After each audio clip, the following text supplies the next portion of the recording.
सुनील कुमार चौधरी कांग्रेस सभापति ताराकोट ब्लॉक। आज देखु बहुत दिन है ये अन्य अत्याचार ब्लॉक किसी मुख्य माने मुष्टिमेय नेता अंडर रही ताकू से गरीब लोक मानू शोषित और निष्पेषित मानू शोषित कर चलते बर्तमान आम चाहूँ ब्लॉक गरीब और निष्पेषित मानकर सपक्ष जाऊ तांकर सब कार्यक्रम हो सब लोक जनसाधारण ये कम हो और आमर श्रीजुक्त रमेश चंद्र जेना सानगुंडी विधायक तांकर गोचर काम हो तांकर विदाउट नॉलेज रे कौन काम आम देवा चांस देवुनु ता सहित जदि वीडियो को आज आम दाबीपत्र देलु ता सहित मौके जनइलु ए जिनस को आम प्रशासन क्षेत्र में पहुँचबू ता सहित ये डिपेंडेंट जो अच्छा आमर उत्तम कुमार पाणिग्राही जी कि आम बीजेपी प्रतिनिधि हिसाब से आसी जो दबदबा देखा आम के बरखास्त करूँ ना ताकू आम रोकवाई कल बल सब प्रकार जिनस आज करूँ आज शांतशिष्ट भाव आम आज ये कलु काली सकाल को दरकार निआ जल ये हंगर स्ट्राइक हम तेणु आपको बंद करा जाऊ गरीब लोक मान कम कर जाऊ सेटा आम विधायक उद्देश्य समस्त वार्ता जो गरीब लोक मान कम हो कौन हाँ बहुत बाधा सृष्टि कौन सब आमर देखु समस्त धमक दौरान ऑफिसर मान जदि बीजेपी कम न हम आम ट्रांसफर करदे कोरापुट करदे मालकानगिरी करदेबू से धमक चमक दौरान धमक चमक आम डरवा लोक नुह आम धराट ब्लॉक रे से ऑफिसर मानक आम सपोर्ट करी लोक मानक सपोर्ट करी ये काम हम।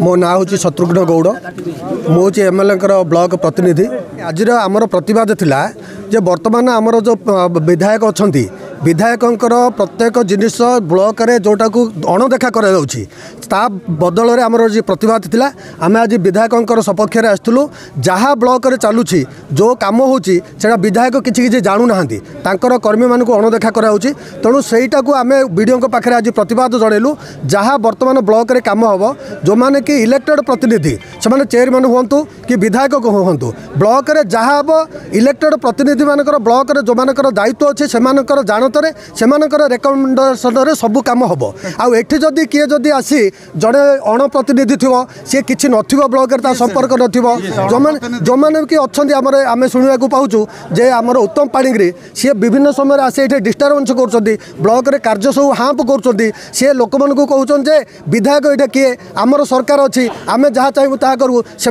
कौन बिना अनुमति रे बिना जोटा रेकमेंडेसन जहाँ चाहिए कौन ब्लॉक चलो से अन्याय काम कर सी हूँ बीजेपी जी अच्छा विधायक डिफिटेड विधायक सी आसिक ये प्रेसर कर सब ऑफिसर मानू जे अन्याय भाव सब कम अनीति भाव सब कम करने तेणु आमर आज प्रतिवाद थिला प्रत्येक जिनस आमर न्याय निष्पत्ति न्याय प्रकार हो नीति नियम प्रकार हो सम्मान देकर जोटा कि गवर्नमेंट रूल को सम्मान देकर लोक मानकर कार्य करा जाऊ लोक मानकर जो माने साधारण जनतांकर जोटा कि उन्नतिमूलक कार्य सेठी कौन सी पात्र अंतर ना आम विधायक केबे कार काम कर कि न कर कोटा बंद कर केबे कही ना सी कहते सब जे समस्त कार्य हो प्रतिश्रुति कौन मिलला वीडियो प्रतिश्रुति आम वीडियो को आज दाबीपत्र देलु वीडियो को आमर अभियोग जनइलु जहाँ कार्य चली लोक मानकर जनहितकर कार्य सबुजाक विधायकंकर रेकमेंडेसन रे विधायकंकर जानतर करा जाऊ एवं इलिगल किछि करा न जाऊ एवं प्रतिश्रुति कौन वीडियो भी आमको प्रतिश्रुति देइछन्ती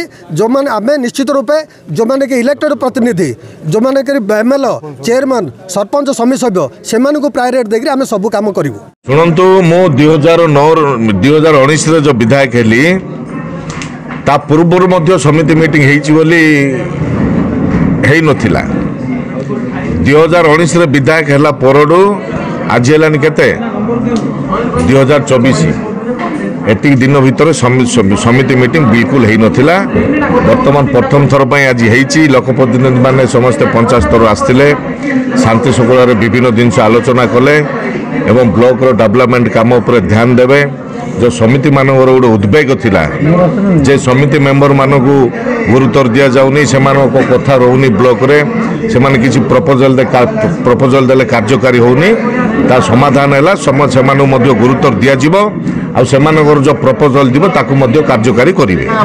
शुणु सभा समिति रे तो प्रथम अशांति सृष्टि हम ताकू समाधान शेष हम सेमती जो उद्वेग थिला से प्रकाश कले ताकू आमे ସରଳ ଭାବରେ ତାଙ୍କୁ ବୁଝାସୁଝା କରି ନିଶ୍ଚୟ ତା କାର୍ଯ୍ୟକାରୀ କରାଯିବ ବୋଲି କଥା ଦେଇଛ, କାର୍ଯ୍ୟକାରୀ ହେବ। ମାନେ ପାତର ଅନ୍ତର କଥା ନାହିଁ।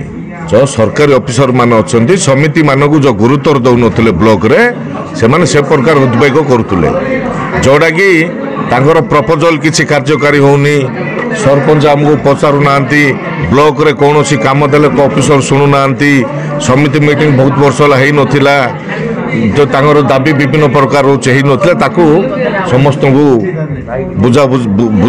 ବୁଝାବଣାରେ ସମାଧାନ କରାଗଲା, କାର୍ଯ୍ୟକାରୀ ହେବ। ଏଥର ଫାଇନାଲ ହେଲା ଯେଉଁ ତାଙ୍କର କଥାଟି ରହୁନଥିଲା ତା କାର୍ଯ୍ୟକାରୀ ହେବ, ତାଙ୍କେ ଯାହା ଦେବେ ତା କାର୍ଯ୍ୟକାରୀ ହେବ। ସାନଖେମୁଣ୍ଡି ନିର୍ବାଚନ ମଣ୍ଡଳୀର ପ୍ରତ୍ୟେକ ଗାଁରେ ଗୁଣ୍ଡାରାଜ ଲୋକ ମଦ ପିଇ ଗୁଣ୍ଡାରାଜ କରି ଗୋଟେ ଭୟଭୀତ ବାତାବରଣ କରୁଛନ୍ତି। ଜବରଦସ୍ତି ବିଡିଓ ଅଫିସରୁ ଧମକାଇକିରି ସାଧାରଣ ମାନେ ଲୋକ ବି ଡରରେ ଅଛନ୍ତି, ଆଉ ପ୍ରଶାସନରେ ବି ସମସ୍ତେ ଡରିକି ରହିଛନ୍ତି। ଯାହାଦ୍ୱାରା ଜବରଦସ୍ତି MNRGC କାମ ଗୁଡ଼ାକ ସେମାନେ ସବୁ ନେଉଛନ୍ତି। ତାଙ୍କର ଲୋକପ୍ରତିନିଧି MLAଙ୍କ ନାଁ କହିକିରି ବର୍ତ୍ତମାନ କାମ କୋଟି କୋଟି ଟଙ୍କାର କାମ କରୁଛନ୍ତି। ଦୁର୍ନୀତି ବି ଭରପୁର ଅଛନ୍ତି। ଆପଣ ଜଣେ କାମ କରିଥିବା ଲୋକ, ସାଧାରଣ କାମ କରିଥିବା ଲୋକ ତାକୁ ଡରେଇକିରି ତା କାମ ବନ୍ଦ କରିକିରି ଏମାନେ କାମ କରୁଛନ୍ତି। ସବୁ ଜାଗାରେ ବର୍ତ୍ତମାନ କବ୍ଜା କରିବାକୁ ଚାହୁଁଛନ୍ତି। ମୁଁ ଯାହା ଭିଡ଼ିଓ ଦେଖିଲି, ପ୍ରଶାସନ ଭିଡ଼ିଓକୁ ଡରଉଛନ୍ତି ଯେ ଆମର ଲୋକପ୍ରତିନିଧି ଆମର MLA କୁ ନ ପଚାରିକି ଏଇଟା କୋଉ କାମ ଦବ ନାହିଁ। ଆରେ ଆପଣ ଜାଣିବା ଦରକାର, MLAଙ୍କର MP ଲେଡ୍ ଫଣ୍ଡ ଅଛି, ସେ ତାଙ୍କର ଫଣ୍ଡରୁ ଦେଇପାରିବେ। ଏହା ଭିତ୍ତିହୀନ ବେକାର କଥା। ଏବେ ପର୍ଯ୍ୟନ୍ତ ଭାରତୀୟ ଜନତା ପାର୍ଟିର କୌଣସି କାର୍ଯ୍ୟକର୍ତ୍ତା କାମ କରିନାହାନ୍ତି, କିଏ କାମ ଦେଇନାହାନ୍ତି। ବର୍ତ୍ତମାନ ମ୍ୟାକ୍ସିମମ୍ ସରପଞ୍ଚ କଂଗ୍ରେସ ବା ବିଜେଡି ଅଛନ୍ତି, ତ ସେମାନେ ତାଙ୍କ କାମ କରୁଛନ୍ତି। ସୋ ତାଙ୍କ ମାନେ କନଫ୍ୟୁଜନ ହଉଛନ୍ତି, ଆଗକୁ ତାଙ୍କର କୁଆଡେ ଅସୁବିଧା ହେଇଯିବ। ତାଙ୍କେ ଯୋଉ ବର୍ତ୍ତମାନ ଡର ବାତାବରଣ କରି ସବୁ କାମ ନେଇ ଯାଉଛନ୍ତି। ପ୍ରାୟ ମ୍ୟାକ୍ସିମମ୍ ପଞ୍ଚାୟତରେ ଦେଖିବେ ବର୍ତ୍ତମାନ ସେଇ କଂଗ୍ରେସ ପିଲାମାନେ ବିଭିନ୍ନ ଲୋକକୁ ଡରେଇକିରି କାମ ଛଡେଇକି ନେଉଛନ୍ତି। ଯାହାଦ୍ୱାରା କି ବିଡିଓ ସେ ଲୋକମାନଙ୍କର ଯୋଉ ସାଧାରଣ ଲୋକମାନେ ଯୋଉ କାମ କରୁଛନ୍ତି ତାଙ୍କର ଏବେ ପର୍ଯ୍ୟନ୍ତ ବିଲ୍ ପେମେଣ୍ଟ କରୁନାହାନ୍ତି। ସେ ବିଡିଓ ବି ବର୍ତ୍ତମାନ କନଫ୍ୟୁଜନ ହେଇଯାଉଛନ୍ତି ଯାହାଦ୍ୱାରା ଡରିକିରି। ତ ମୁଁ ମୋର ସମସ୍ତଙ୍କୁ ଅନୁରୋଧ, ସେ କଂଗ୍ରେସ ହଉ, ସେ ବିଜେଡି ହଉ ବା ବିଜେପି ହଉ, ଯିଏ ବି ସାଧାରଣ ଲୋକ, ଇଏ ହେଲା ସାଧାରଣ ଲୋକମାନଙ୍କ ସରକାର, ସମସ୍ତେ ମିଳିମିଶି କାମ କରନ୍ତୁ। ଗୋଟେ ଅଶୁଦ୍ଧ ବାତାବରଣ କରନ୍ତୁ ନାହିଁ। ଯୋଉ ବର୍ତ୍ତମାନ ଆପଣ କହୁଛନ୍ତି MLA କୁ ପଚାରିକିରି ବିଡିଓ ସବୁ କାମ କରିବ, ଯୋଉ ଧମକ ଦଉଛନ୍ତି ବିଡିଓକୁ, ମୁଁ ବିଡିଓକୁ ଅନୁରୋଧ କରୁଛି ତାଙ୍କ ନାଁରେ FIR ଦିଅନ୍ତୁ।